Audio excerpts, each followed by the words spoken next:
Alright, and hello everybody, I'm the Super27 and welcome to another Dokkan Battle video. Before we get started, today, the day that this is going live, May 15th at 8 p.m. Eastern Standard Time, I will be going live on my Twitch, twitch.tv/theSweeper27, and there's going to be a big reveal. It's going to be changing my streaming career, my YouTube career. It's going to be really big, and I would love to have you guys all there. So again, that is today at 8 p.m.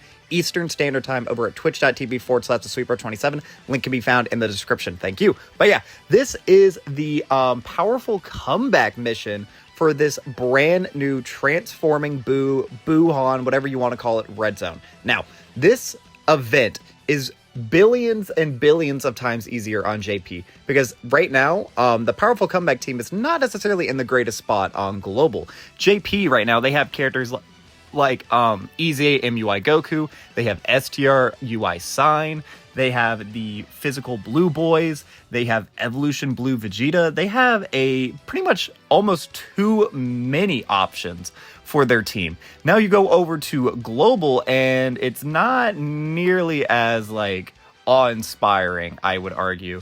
Now, there are a lot of really powerful characters on this team, like you do have someone like Orange Piccolo or whatever, but my personal box, I didn't really have another Bond Master and Disciple character who I felt comfortable enough running for him to be at the start of the fight, be at his peak performance, because he can kind of get caught early on if he doesn't have his guard before he can get built up. So this is, again, certainly tricky, but I was able to do it. And I really tried for this to be a no item attempt. I do end up using an item that I'm not entirely sure that I needed to. I don't know. I felt very scared in the moment, but I don't think I needed to use it. You guys can definitely like pay attention to the footage and let me know. But yeah, we're going to go over our strategy. So I actually have a couple of unique strategies. This run started off terrible. So if you don't know how this event works, please allow me to explain it. So in phase 1, you go up against BUU absorbed Gotenks. This is the trickiest part of the fight. It is so annoying. It is so aggravating because at the start, you know, all the characters, or at least most of the characters you're going to want to be bringing, because this is a longer event, these are characters that need to get built up, meaning that they need to perform supers, or they need to get hit a bunch, or they need to do this, that, or the other for their stats to increase. He does two very tricky and annoying things that make this super difficult to do. Number one, at the start of every single turn, he will deal 66,666 damage. That is roughly a tenth of our HP right now, and that'll only get more and more devastating as we get deeper into this event. And then second of all, and this is the super nasty thing, he guarantees to seal one character each turn. Now, powerful comeback, as you can see right here, we have characters like Tech Ultimate Gohan. He is a stacker. We have the GT Duo. They are a stacker. We are running the Metal Cooler Super Saiyans, and they are a character who has to do X amount of super attacks for them to actually be any sort of viable. So the fact that he does both of these in tandem is super problematic because it means it takes much longer to kill him, meaning that, you know, you're stacking characters, they aren't ever going to be getting built up. That means he just has more time for him to do that chip damage because he's only doing, on his normals, he's only doing 350,000. That's not threatening at all. And his super attack is only 875,000. That's not really too bad either, but it's all of these things in tandem with one another that really do make him so annoying. And he does have just a boatload of HP. I know 70 million, it really isn't too much, and his defense is only 55,000. So again, it's not the worst thing ever, but you do go through this first phase. It seems like at like a snail's pace, which is really annoying. And I guess we'll talk about each phase as we get to it. Just know that the fight generally gets easier once we get into the third phase. So we're going to start talking about a couple of the options that we are bringing. Up first, we have our leader, who is 23rd World Tournament Goku, a character who is still a god on global, but is slowly starting, you know, kind of be power crept out with like 9th anniversary stuff. He is a great leader.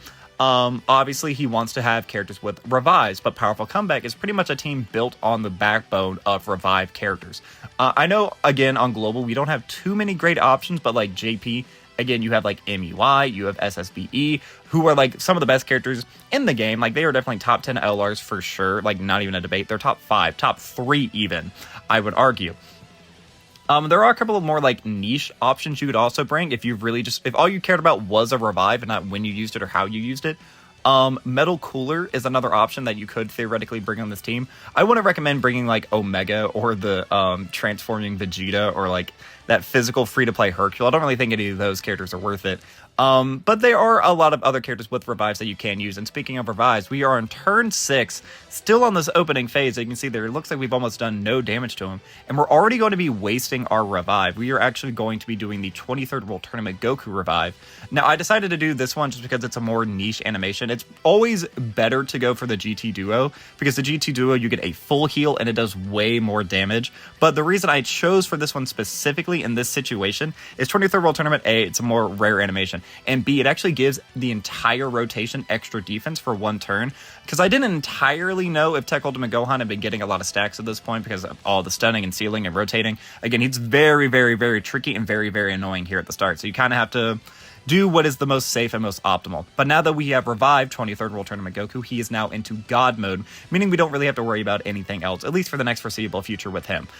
Because, again, this guy, his damage until his final phase really isn't threatening, so you can very easily put him into slot 1 or put him wherever in front of whatever super attack it is. And even if he isn't fully built up, he may take a little bit of damage, but with his incredibly high defense plus his guard, he's not a character who you're going to have to really be worried about dying. He's a great pick for this red zone.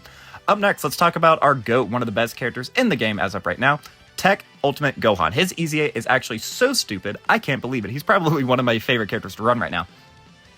Getting the quad super turns it's one of the better feelings in this game. I'm very proud of the build that I have for him because he dodges every now and then, but most of the time, you know, he's getting hit in slot 1, he's getting that extra damage, and he's launching like 10 millions.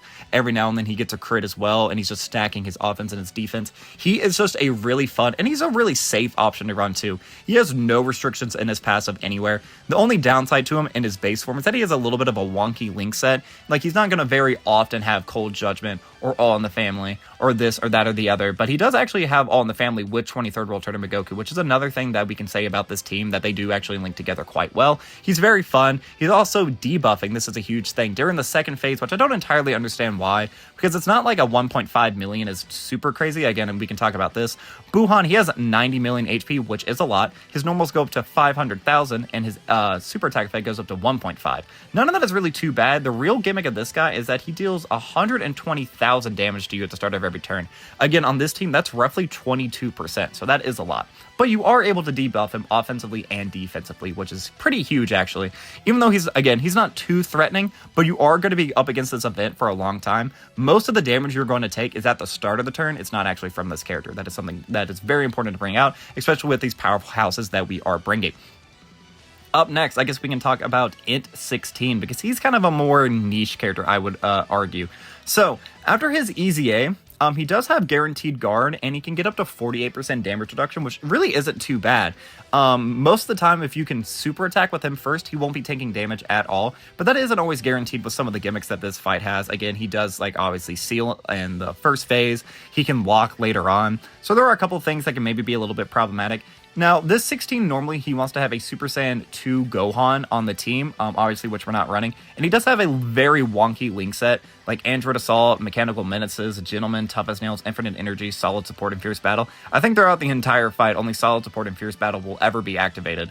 But that doesn't really matter, because he did exactly what he needed to do, was just to be able to go into literally any slot, 1, 2, or 3, and be fine. Because there are other characters on this team who aren't able to do that, and even if he takes more damage than I would be comfortable with, he was great. And he does also debuff defensively on his super attack, which is something that is very nice. Again, debuffing in these fights where you're able to debuff does help, and defensive debuffs means that we can actually go through it quicker, meaning that we don't have to lose nearly 20% of our HP every single turn, which is nice. But as you can see here, a lot of this fight is us struggling to keep our HP above, constantly getting same types orbs, checking who has the highest defense, so I know who to prioritize giving orbs to, which sometimes means fucking up my rotations if it means that I can still survive the turn, plus get enough orbs so that I can survive the turn after, and I don't have to start at 1 HP, which you'll see several times does happen. We enter a turn with just 1 HP, which is very, very, very, very scary and very, very, very, very threatening. But now we can go ahead and move on to the LRs that we are running. So let's start off with our boy LR Gogeta. Now Gogeta, he's a little bit risky to run in here, I'm not going to lie, because there is a locking part of this fight later on, and he does only have his dodge after he performs a super attack in slot 3. So That is very scary. Not my favorite thing to do ever in the multiverse, but he was pretty much one of the better options that we have, because having 70% chance to dodge is great, because this guy, he can catch you slipping every now and then. Even though I won't say he's like a super crazy offensive powerhouse, you know, like some of the damage he's doing like on turn 6, 7, or 8 is comparable to what like Red Zone Goku Black was doing turn 1. You know what I mean? Like this guy has more gimmicks, but like he's definitely like, I don't know if I would say he was more or less difficult than like Goku Black on day 1 with like the characters that we had available to us, you know? Like, that was a very hard Red Zone when it debuted. Same thing with like the Zamasu Red Zone, and don't even get me started on Fusion Zamasu. We all remember that. But Gogeta, again, he is a very solid, he's just a great slot 3 option. He's a great extra addition to the team, you know? Like if you only had 5 characters, Gogeta is not one who you're going to really be complaining about. He's going to be doing a lot of attacks, and he's going to be dodging. He does have that active skill in his back pocket if you were able to like really maneuver him well. As you saw, we kind of wasted his guaranteed dodge turn because of how long it took to get through that starting phase, but that is just completely out of my hands. He does have a very good link set as well. He's going to be linking up with a lot of these characters pretty well. And again, his blue form is just a very good and solid option. Now we are entering up against Gotenks again. We actually fight Gotenks twice. Now this Gotenks only has 60 million HP. His normals do 500,000. He has 600k defense, and his super attack effect is 1.4, but you are unable to debuff him at all during this phase. And he does something very, very tricky here. He actually locks. It's a guaranteed lock, meaning this is exactly what I was talking about. If Gogeta gets locked into slot 1 and eats a super, I'm afraid that you're 100% dead. We actually do have several characters on this team who are dead if they got locked in slot 1. So this was actually not a run killer most of the time. I think this was actually the very first run I got past BUU absorbed Gohan, I think. And it's because we ultimately do use items. We just use one Whis, but again, I don't necessarily think the Whis that we use was entirely necessary. I think it was more of like a panic option than anything else. But yeah, moving right along, let's go ahead and talk about the next best character on our team, one that is not a questionable decision, because I do have one questionable decision on this team. You'll probably be seeing footage of them. Let's go ahead and talk about the GT Boys. Now, the GT Boys, they were one of my favorite LRs that has ever been debuted. I fully understand that they are no longer at their peak, but they will always be peak in my brain, in my heart. They stack, they do just a billion damage. And they are just a perfect slot 2 or 3 option. 50% damage reduction, and with all the super attacks that they launch, like they get greatly raised defense on their 18 key and 30% defense on their 12 key. So with 50% damage reduction, if they quad super, which is very easy for them to do, that is a lot of extra defense. And it's actually pretty hard for them to die once they get fully built up. Obviously, I was running them because I was hoping I would be able to use their standby much later in the fight, because their standby does a ridiculous amount of damage because they stack and greatly stack in their base form. It's very safe to run them. It's very easy to get their standby as well. It's either dropping below 50% HP or after getting hit 4 times, both of which are stupidly easy to do. Once you transform into that Gogeta normally, or excuse me, the GT Vegeta is what I wanted to say, you just put him into slot 3 and you hope that you can live all the way to the end. That way, you know, he can die in slot 3, but if he super attacks beforehand, that means the Spirit Bomb does so much more damage. He gives offensive support, like a crazy amount of offensive support to the whole rotation once you're in that transformed state. Yeah, it's 80% attack for the entire rotation, which is incredible, incredible, incredible. Very fun to use and get a very good link set. It's pretty easy to use them as well, since this fight does have multiple as physical phases and there's not a AGL phase. So you can pretty much run him very safely. And he's not really too hectic of an option to use. Now, this is an animation I bet you guys haven't seen in a long time. This is the Metal Cooler Movie Super Saiyan Duo. Now, it was between these guys and Birdcoo who I wanted to run, but I thought running Birdcoo was a little bit risky because he's a character who needs to revive, and I didn't know how easily I would be able to maneuver that. But these guys are utter frauds. They are not very good, but they were doing a couple of things that made me want to run them in this fight. So, they do have a little bit of damage reduction. It's not much, but they do have a little something that they can do. Obviously, they just fit the category restriction, and again, my box when it comes to Powerful Comeback exclusively is not the strongest. Powerful Comeback is more of like a supplementary category, in my opinion, where it has very powerful options, but it's nice to have, but like not something you necessarily want to run as like your main team or whatever. But once they transform with their morale boost, which is still one of the hardest things in this fight to get, as you can see, what turn are we on? We are on turn 15, and we are just now getting their morale boost. Now, for reference, to get the morale boost, they have to get hit 7 times, and they have to perform 3 super attacks, which is not very easy to do. But the reason I like these guys in this fight, or at least I thought I would, is because they have a very powerful active skill, which is kind of rare to see, but it does just ultimate damage, and it does give a guaranteed stun. You're not able to stun in this fight, but it is just nice to do that extra damage. They link very well also, so they're nice linking buddies, they are nice debuffing buddies, they do a lot of things. They do debuff on their 12 and 18 key, which is super nice during the Gohan absorbed phase. And they launch just a lot of additionals, or at least they're supposed to, once they transform. And you'll see that mine has 31 additional in the hidden potential system, and I don't feel like very often we got, or at least in the runs that we aren't showing, I got very unlucky with them not launching any additionals, and it sucked. But they do crit a lot, especially once they get their 24 key. It is a guaranteed crit, so they are kind of speeding up the process. I was complaining a lot about how, like, the start of the fight you go through very slowly because there's a lot of HP, a lot of whatever. These guys are able to kind of help you expedite that. Now, they are a little bit of a risk. You did see there that I did use a Whis because of these guys. I was very afraid of what they would be able to do. I think in that situation, I overreacted. They did one time die, though, after doing just one super attack up against this BUU phase. They ate 350k on just a normal. Just one normal. They died in slot 3. It was the attempt right before this. Actually, I did have 2 attempts. That is correct. It was the attempt right before this that I almost won. But we actually blitzed that phase so fast. It's not really even important talking about it. Just know that on his 18 key, that BUU, he actually does a guaranteed stun, which can also be problematic. And he only deals a little bit of damage at the start of each turn. He actually heals at the start of each turn as well. But, like I said, this fight does generally get easier as you get through it, because we're now on the Supreme Kai absorbed phase. This is right before Super Buu turns into Kid Buu.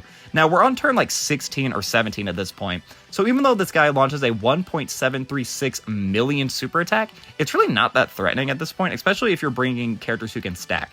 Like, I guarantee you, Tech Ultimate Gohan, he would be able to double-digit that. I don't know what Birdku would have taken right there. As you can see there, we were fully built up, roughly around 1 million defense plus guard. That definitely would have hurt us, you know, but I don't think we would have died. I definitely think we would have been able to live this rotation. Maybe if the GT boys got tagged by it, we might have died. I'm not entirely sure. He does also raise his attack for 1 turn, so maybe his normals there afterwards could be a little bit threatening, but you can see there we were still double and triple digit tanking, so it's not too worrisome at all. And again, right here, another STR phase. So there are 2 physical phases and 2 SDR phases, which is something to note. So definitely bringing like AGL units is something you want to do, and bringing STR units is something you want to do. But yeah, that was my little guide right there, guys. I hope you enjoyed. But yeah, that's going to be all for now. I've been the Super27. I'm a variety Twitch streamer and an up-and-coming YouTuber trying to make it big in the world. I have a Twitter, a Twitch, a TikTok, and a YouTube, the links to which can all be found in the description of this video. And again, if you're watching this the day that it comes out, May 15th at 8 p.m. Eastern Standard Time over on my Twitch, I will be going live, and I will be making a huge reveal, and I'd love for my entire community to be there. So yeah, it would mean the world to me if you could clear up your schedule, or if you already have free time, I would love to have you there. But yeah, that's going to be all for this time, guys. So as always, I've been the Super27, and I am signing off.